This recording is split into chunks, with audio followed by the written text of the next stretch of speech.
Humans are excellent liars, and we lie to ourselves about that too. Look, it naturally hurts our egos to admit that we aren't these perfectly objective, rational beings who see the world exactly as it is. But accepting this uncomfortable fact, just allowing yourself to sit with that vulnerability, is literally the very first, absolutely vital step toward genuine self-awareness. We all lie, not just to each other, but constantly and entirely unconsciously to ourselves. Biologically speaking, why on earth do we do this? Well, evolutionary theorist Robert Trivers suggests that we deceive ourselves primarily to better deceive others. Think about our ancestors trying to survive in incredibly complex, dangerous social hierarchies. If you genuinely believe your own exaggerated confidence, you naturally hide your physical and vocal tells. You don't sweat, your voice doesn't shake, your eyes aren't darting all over the place. This made early humans so much better at bluffing their way to the top.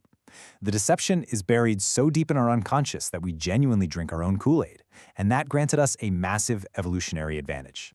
But, self-deception isn't always about gaining a competitive upper hand. Sometimes it is purely about emotional survival. Take the real-life case study of Shankar Vedantam. When visiting his dying father, whose physical condition was visibly and rapidly deteriorating, Vedantam found himself eagerly telling his dad that he looked like he was doing well. In moments of deep, profound suffering, our minds invent protective realities out of pure compassion. We totally bypass the harsh, objective truth because a softer illusion allows both the deceiver and the deceived to cope with unbearable pain.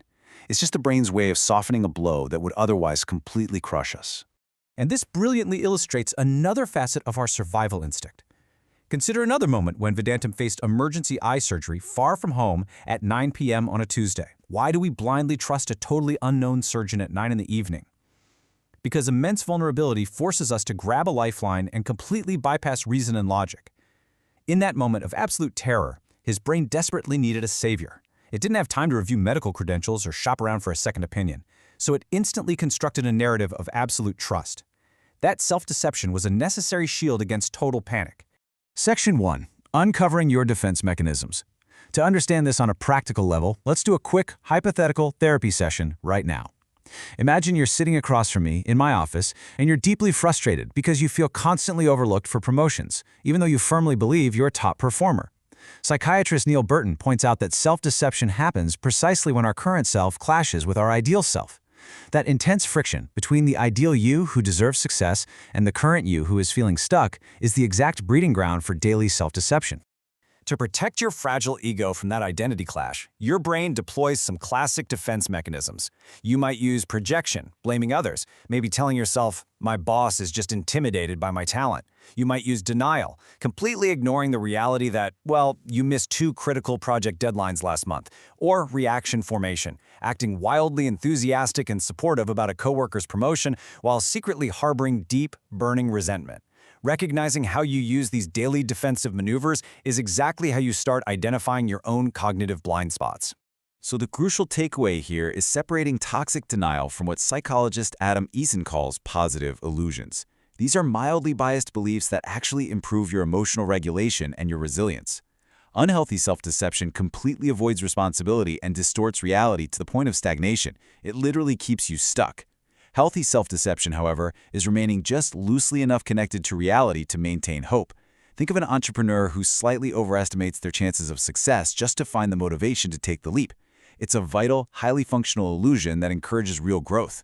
Section 2. The power of narrative identity. Let's move to how this builds into a really powerful psychological theory. Simply put, narrative identity explains how we integrate our past, present, and imagined future into one coherent, internal story. Your life isn't just a random, chaotic series of disconnected events. Your brain is an absolute master storyteller. It's constantly weaving these experiences together with characters, plots, and emotional themes to give your existence a profound sense of unity and purpose.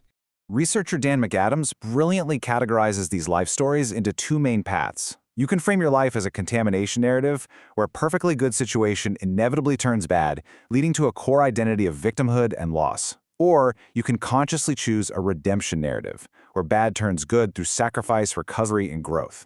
Let me give you a quick template for reframing negative memories right now. Take a past failure. Isolate the objective facts of what happened. Then explicitly write down one new skill, one profound insight, or one healthy boundary you gained from that exact pain. That is how you actively rewrite your past as a narrative of redemption. Section 3. Reframing setbacks for growth. As your mentor in this session, I want to give you actionable steps to use this narrative reflection to actively improve your mental health and authenticity. We are taking these deep psychological theories and turning them into highly practical, daily habits that will fundamentally change how you process failure.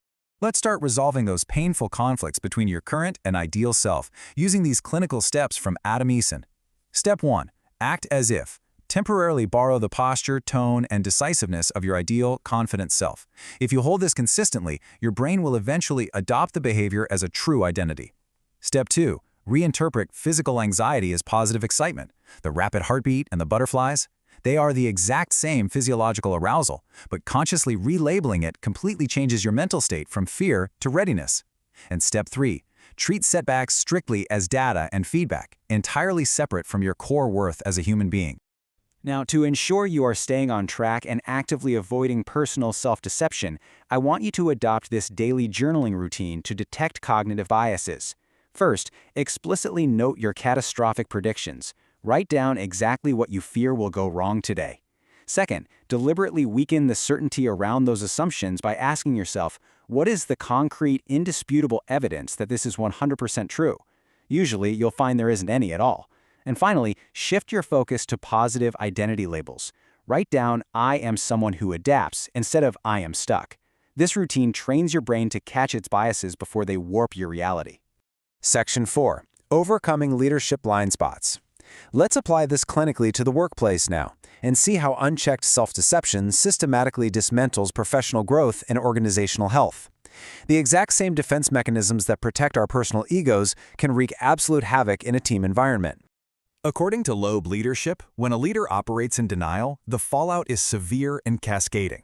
Unrecognized blind spots mean a leader fundamentally cannot see their own flaws. This leads directly to a deflection of accountability. They instinctively blame the team or the market when things inevitably go wrong. It forces inauthentic communication, which results in a catastrophic erosion of team trust. And ultimately, the whole shebang leads to highly inconsistent decision-making, based purely on ego protection rather than objective, clear-eyed business reality. So, here is your step-by-step guide to overcoming these leadership blind spots. Step 1. Practice regular, structured self-reflection to actively hunt down the disparities between what you say you value and what you actually do. Step 2. Develop deep emotional intelligence to manage the intense, visceral discomfort of being proven wrong. And Step 3. Embrace uncomfortable feedback. You must proactively solicit the very critiques your ego is naturally wired to avoid. Stepping willingly into that discomfort is the absolute hallmark of an authentic, highly effective leader. As we wrap up our explainer today, echoing Daniel Goleman's vital work, I want you to critically evaluate your internal narrative. What story are you telling yourself today? And is it a vital lie or a simple truth? Are you hiding behind a destructive delusion that just keeps you stuck in denial? Or are you harnessing a healthy, positive illusion to fuel your resilience and author a story of genuine growth? The narrative is entirely in your hands. Keep reflecting and keep growing.